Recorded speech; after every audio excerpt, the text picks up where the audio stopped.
బతకనికన్నా మాకు బతకనికంటావు మాకు ఇదే చాలు. నువ్వేం అభివృద్ధి చేయొద్దు. ఏట్లకెళ్ళి నీళ్ళు వచ్చినప్పుడు ఏ సీఎం రాలేడు, ఏ సీఎం అనుకున్నాం, ఏ ఎమ్మెల్యే వచ్చిండు, ఏ ఎంపీ వచ్చిండు, ఎవడొచ్చి కాపాడిండు? ఎవరు రాలేడు కదా. మరి ఇప్పుడు కొత్తగా అడ్డా ఏంది? నువ్వు అడ్డా అంటున్నావు. కట్టిన కన్స్ట్రక్షన్ పైసలు కట్టి, ట్యాక్స్ పైసలు కట్టి ఇల్లుది.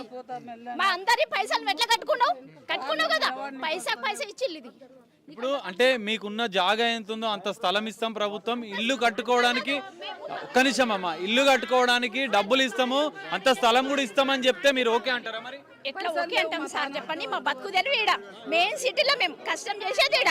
వేరే జాగాలో పోతే ఎన్న నువ్వు జంగల్ ఇస్తావు. నేను జంగల్లో పోయి నాకేం పని వస్తుందని బతకాలి. నేనేం చదువుకున్నాను, నేను కూలీనాలు చేసుకుంటాను. సిటీలో ఏమన్నా పని చేస్తా, వంటల పని చేసి బతుకుతాను. నేను నన్ను తీసుకుపోయి అడవిలో పడేసా, నేను ఎట్లా బతకాలి? నా ఫ్రీచర్ ఏంది? మేము అనేది ఏంటంటే మా ఇంట్లో మాటిడిచిపెట్టు. రేవంత్ అన్న వచ్చింది కదా, ఇంకా రాజీనామా చేసిపోతే కోటి గుండగాయలు కొట్టేస్తాం మేము.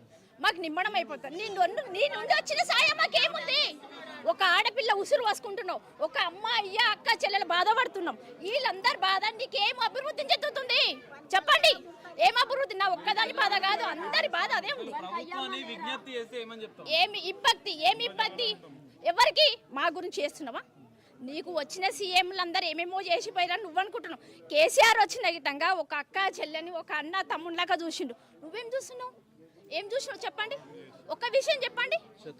రేవంత్ రెడ్డి ఏం చూసిండు చెప్పండి? మీరు వచ్చిన 8 నెలలైంది. 8 నెలల నుంచి ప్రతి ఒక్క ఆడపిల్ల కండల్లో నీళ్లు చూస్తున్నావు తప్ప ఏది మంచి పని చేసిండు? మీకు తెలుసు కదా, ఆల్రెడీ చెప్పాను. ఒక ఆడపిల్ల బాధ మీరు అందరు వింటురు. ఇట్లా లక్షలాది మంది బాధ. నీకు పాపం తలగదా? ఏ రాజకీయ ముందుంది? ఏ రాజకీయ రాసి ఉందేమన్నా? నేను చేసిన తప్పేంటి ఇంతకీ? నేను ఇక్కడ 33 ఏండ్లు అవుతుంది వచ్చి, 33 ఏండ్లు అవుతుంది. అప్పుడు అంత జంగల్ ఉండే, ఇప్పుడు వచ్చి ఈయన తీసేస్తా అంటే మేము ఎక్కడ పోవాలి సార్? ఏం కావాలి మేము చెప్పండి మీరే? అందరు లక్షలు పోసి కట్టుకున్నారు. ఇప్పుడు వేరే దిక్కు పోదామంటే మేము ఏం కావాలి? ఏడాడ సంపాదన ఉండదు, ఏముండదు. ఏం తినాలి, ఎట్లుండాలి? ఎవరిస్తారు మాకు ఆధారం? జీవన ఉపాధి ఏంది మాది? అసలు మేము ఇక్కడనే ఉంటాం, మా ఇల్లు మాకు కావాలి అంతే, ఇంకేం లేదు. మేము మా తాతల నుంచి మా అమ్మల నుంచి మేము ఇక్కడనే పుట్టి పెరిగినాం. మేము ముసలోళ్ళు అయినాం, మేము పిల్లలు ముసలోళ్ళు అవుతారు. ఇప్పుడు మా పిల్లల పెళ్ళిళ్ళు అయినాయి. ఇప్పుడు మేము వెళ్ళిపోవాలి, మా పిల్లల భవిష్యత్తు ఉంది. ఇప్పుడు ఫస్ట్ రామారావు తర్వాత రాజశేఖర రెడ్డి తర్వాత తెలంగాణ, వీళ్ళందరూ వచ్చిండ్రు. ఇంటికి జాబులు ఇస్తామని ఒక్కరు జాబులు ఇవ్వాలి, ఎవరు మాకేం లేదు. మా భవిష్యత్తు అంతా, మా పిల్లల భవిష్యత్తు, మా కూలో నాలో వేసుకుంటే ఇక్కడ బతుకుతారు. మేము వేరే దిక్కు పోయి ఏడా బతకాలి? మాకు సడన్గా నువ్వు ఇల్లు ఇస్తున్నావు, డబల్ బెడ్రూమ్ ఇల్లు ఇస్తావు, కరెక్టే. మా భవిష్యత్తు ఏముంది? ఏం చేయాలి? డబల్ బెడ్రూమ్ ఇల్లు తీసుకొని ఏం చేయాలి? ఒక్క ఇంట్లో 5 మంది ఫ్యామిలీ ఉంది, ఒక్కటే డబుల్ బెడ్రూమ్ ఇస్తావు. నువ్వు 5 ఇండ్లు మాకు ఇవ్వవు కదా. మరి మాకేంది? మాకు 10 మంది ఉంటే 10 మందికి ఇస్తావా నువ్వు? నువ్వు ఇవ్వవు. రేగుముళ్ళు లెక్క మాకు చుట్టుకున్నావు.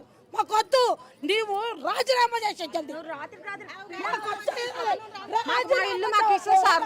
మాకు చిన్న పిల్లలు ఉన్నారు, 4 ఉన్నారు. నాకు పిల్లలు 4 పిల్లలను తీసుకుని నేను ఏడు ఉండాలి? రోడ్డు మీద ఉండాలి. నా మొగడు కూడా లేడు, రోడ్డు మీద ఉండాలి. ఆడికి మా ఇల్లు మాకు ఇస్తే సార్ అంతే సంతోషం, అంతే. అంతగా నీకు ఏం మాట్లాడము.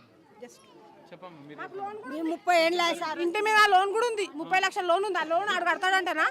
లోన్ తీసుకొని ఇల్లు కట్టినాను, మొన్ననే కట్టినా నేను. ఆ లోన్ కడతాడంటనా వాడు? అధికారులు వచ్చిరా మీ దగ్గరికి? ఎవరు రాలేరు. 33 ఏళ్ళ మేము ఇక్కడికి వచ్చి, మా పిల్లలు చిన్నగా ఉన్నారు. వచ్చినమ్మా, నాకు 4 కొడుకులు, 2 బిడ్డలు, అందరు పెళ్లి నిన్ననే చేసిన నేను. ఇప్పుడు నా పిల్లలకు, నా కొడుకులకు పిల్లలు అయినరు. ఇప్పుడు మా 5 ఫ్యామిలీకి బెడ్రూములు ఇస్తారా మాకు? ఇస్తారా మీరు బెడ్రూములు? ఇస్తామంటే ఒప్పుతాం. ఒప్పుకుంటారా? ఎట్లా ఇస్తారా మీరు? మాకు ఫస్ట్ మా తప్పరు. మా ఇల్లు మేము మొన్న ఇప్పుడు మేము ఏడాది 50 లక్షలు వచ్చి మేము ఇల్లు కట్టుకున్నాం. మాకు పైసలు ఇస్తావా? నువ్వు జాగ ఇస్తావా మాకు? ఏమి ఇస్తావు మాకు? నాకు పిల్లలు, చిన్న పిల్లలు ఉన్నారు నా దగ్గర. నా పిల్లలను తీసుకొని నేను ఎక్కడ పోలేదు. నా పిల్లల చదువు ఇడ, నాకు మా బతుకుతారు. నా కొడుకులు మండి చేసుకొని బతుకుతారు. మాకు ఏది వేరే కష్టం లేదు. మా పిల్లలకు ఖాళీ మండి చేసుకుంటారు, పిల్లలు కష్టం చేసుకొని ఇంట్లో బతుకుతారు. అదే కష్టం. 3 పిల్లలు ఉన్నాను సార్. మా ఇల్లు మాకు మీరు ఈ బెడ్రూమ్ ఇస్తాము, హాల్ ఇస్తాము, మాకు ఏదొద్దు, మాకు అవసరమే లేదు. మా ఇల్లు మాకే ఉండాలి. మాకంటే చిన్న చిన్న పిల్లలు ఉన్నారు, పిల్లల చదువులు ఖరాబ్ అయిపోతుంది. మేమంటే ఎట్లనో బతికినాము, కష్టం చేసుకున్నాము, ఇప్పుడే ఉపాసం ఉండి ఇల్లు కట్టుకున్నాము, పిల్లలు మంచిగా ఉండాలని కట్టుకున్నాము. సరే గిట్ల గిట్ల పిల్లలని తీసుకొని నేను ఈ బస్సుకి వచ్చిన 33 ఏళ్ళు అయినా ఈ బస్సుకు. 2 ఇండ్లు ఉండే ఇంట్లో 2 ఇండ్లు ఉండే, మొత్తం జాగా కుల్ల ఉండే, నెత్తుల కాడికి వెళ్ళి పాములు పోయినాయి సార్, మాకు తేళ్ళు పోయినాయి పాములు అందులో అనుకున్నాం. మీరు 30-40 ఏళ్ళు అయింది అమ్మ ఇక్కడికి వచ్చి, మధ్యలో మీ మంచి చెడు కోసం మీ సమస్యలు ఉన్నప్పుడు ఎవరైనా అధికారులు కానీ ఎమ్మెల్యేలు ఏరు నిండింది, మోరీ లేవు, నల్ల నీళ్లు లేకుంటే మా పిల్లలు 12 గంటల నాటి కేసర్ హనుమాన్ల గుడికి వెళ్ళి ఎత్తుకొచ్చుకున్నాం. కేసర్ హనుమాన్ల గుడికి వెళ్ళి ఎత్తుకొచ్చుకున్నాం. నీళ్ళు 12 గంటల నాటి దొంగలు లెక్క ఎత్తుకొచ్చుకున్నాం. నీళ్ళు నల్లలు రాలే అప్పుడు మాకు, నల్లలు కూడా చేయలేదు, బోర్డింగ్ కూడా చేయలేము. ఓట్లప్పుడు వచ్చిరా? ఓట్లు ఏమని ఓట్లే వేసాం మరి మేము,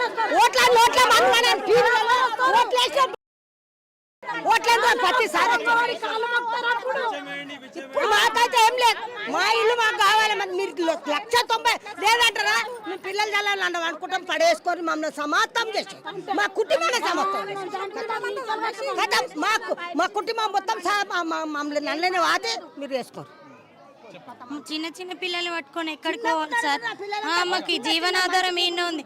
నా భర్త ఒక్కడే పని చేస్తాడు, నేను ఏడుకోవాలి. నా పిల్లల్ని పట్టుకొని ఇక్కడ చూసుకుంటా. స్కూల్కి వెళ్తారండి, స్కూల్కి ఇంకో పాప ఉంది, ఆమె కనిపిస్తాను.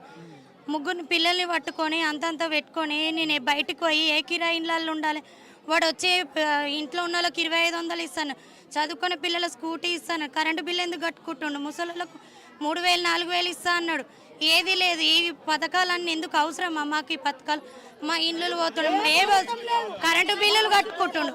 వాడు కరెంటు బిల్లులు అయితే వాడు ఇయ్యడు కదా, గవర్నమెంటే కదా. ట్యాక్సీలు ఎట్లా కట్టుకుంటు? ట్యాక్సీ గవర్నమెంట్, జిహెచ్ఎంసీ కదా. నల్ల బిల్లు ఎట్లా కట్టుకుంటూ వాడు నల్లలు ఎట్లా వేసిండు? ఎన్ని సంవత్సరాల నుంచి కడుతున్నారు మీరు?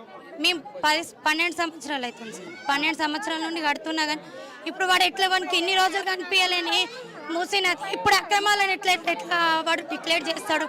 వాణిండ్ల అక్రమ, వాని అన్నయ్య వాని అక్కయ్య వాని చెప్పి వాణిండ్ల అక్రమాలు మాయి కావు. మా పొట్టలు చూసి ఇక్కడ మా ధీమని చూసి మా బతుకు తెరువు ఇక్కడ ఉంది. మా బతుకు తెరువు వదిలేసుకొని మాకు డబుల్ బెడ్రూమ్ ఎందుకు? ఇన్ని లక్షలు పోసుకొని కడుపు కట్టుకొని కాలు కట్టుకొని మీరు లక్షలు పోసుకొని ఇండ్లు కట్టుకొని 2-3 లక్షల ఇండ్లు వాళ్ళు కూలిపోతుందో కాలిపోతా. నల్ల లేదు, బాత్రూమ్ లేదు, డబుల్ బెడ్రూమ్ అది ఎందుకండి? మాకు కావాలనుకుంటే ఇప్పుడే పోతుండే డబుల్ బెడ్రూమ్కి. ఇప్పుడు మేము ఇంత కొట్లాడాల్సిన అవసరం ఏందో? డబుల్ బెడ్రూమ్లో మా ఇండ్లేగా మాకు కావాలి, మా ఇండ్లు మాకు కావాలి. ఏ స్థలం వద్దు, ఏ డబ్బులు వద్దు, ఏ డబుల్ బెడ్రూమ్ వద్దు. Revanth Reddy sir sir sir అంటున్నామంటే మమ్మల్ని ఇట్లా ఇబ్బంది పెట్టకండి, మా ఉసురు పోసుకోకండి. చూడండి ఇంత చిన్న పిల్లలు ఉన్నారు సార్, మేము ఏడుకోవాలి. మా ఆధారం ఇక్కడ సార్ 30 సంవత్సరాలు అయింది మేము ఇక్కడ వచ్చి. మా పాపలు చిన్నగా ఉండే, నేను కష్టంకి వెళ్తా. నా పాపల ఇంత పెద్దగా చేసిన, ఒక ఇంటికి దానం ఇచ్చిన, మా ఆయన చచ్చిపోయిండు. ఇప్పుడు నేను మండీలో కష్టం చేస్తా.